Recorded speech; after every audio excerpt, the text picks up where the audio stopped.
sebelum peristiwa pembunuhan yang misterinya diungkap dengan menyembelih seekor sapi betina yang istimewa. Inilah kehidupan pemuda saleh sang pemilik sapi. Di malam hari ia menghabiskan waktu dengan beribadah dalam sepertiga malam, duduk menemani ibunya di sepertiga malam, dan tertidur untuk sepertiga malam lainnya. Siang harinya ia bekerja mencari kayu bakar untuk dijual ke pasar. Hasil dari penjualannya ia sedekahkan sepertiganya, sepertiganya lagi ia belikan untuk makanan, sepertiga terakhir ia serahkan kepada ibunya. Suatu hari ibunya mengatakan bahwa mendiang ayahnya telah meninggalkan warisan berupa seekor sapi betina yang telah dititipkannya dalam penjagaan Allah di hutan. Ibunya berkata, "Temukanlah sapi itu dan mintalah kepada Allah agar dia berkenan mengembalikan sapi itu kepadamu."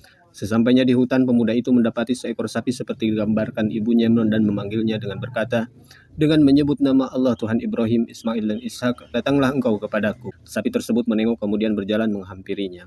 Saat pemuda itu mulai menuntunnya untuk dibawa pulang, dengan izin Allah sapi itu berkata kepadanya, "Wahai anak muda, agar engkau tidak kelelahan dalam perjalanan pulang, engkau bisa menunggangiku." Pemuda itu menjawab, "Perintah ibuku untuk memenggangimu lehermu saja saat membawamu pulang, bukannya menunggangimu." Sapi itu kembali berkata, "Demi Allah, sebenarnya sekiranya engkau menunggangiku, engkau tidak akan dapat menguasaiku lagi sama sekali." Sampai di rumahnya ibunya mengatakan, "Anakku, karena engkau ini adalah pria miskin, pergilah ke pasar dan jualah sapi ini." Pemuda itu berkata, "Berapa saya harus menjualnya?" Ibunya berkata, "Tawarkan dengan harga 3 dinar, tapi engkau harus menjualnya dengan persetujuanku." Sesampainya di pasar untuk menjual sapi tersebut, seorang malaikat diutus Allah untuk menguji kejujuran pemuda tersebut dan datang menghampiri dalam wujud seorang manusia. Orang itu bertanya, "Berapa engkau akan menjual sapi ini?" Pemuda itu berkata, "Aku tawarkan 3 dinar dan harus menjualnya dengan persetujuan ibuku." Orang itu berkata, "Aku beli dengan harga 6 dinar, tapi engkau tidak usah minta persetujuan ibumu terlebih dahulu. Jual saja sekarang." Pemuda itu berkata, "Seandainya engkau membeli sapi ini dengan emas seberat tubuhnya, tanpa persetujuan ibuku, aku tidak akan menjualnya kepadamu."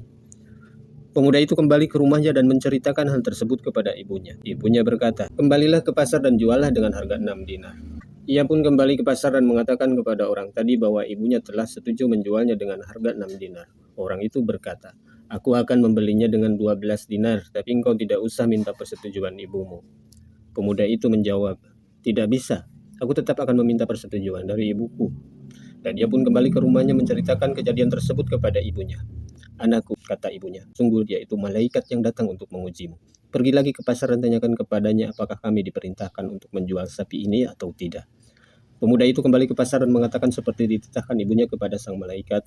Malaikat pun menjawab, "Bawa pulang sapi ini dan katakan kepada ibumu untuk menyimpan sapi ini. Sesungguhnya Nabi Musa akan membelinya dari kalian untuk memecahkan kasus pembunuhan di kalangan Bani Israel. Dan kau jangan menjualnya kecuali dengan seharga kepingan emas yang menutupi seluruh tubuh sapi ini."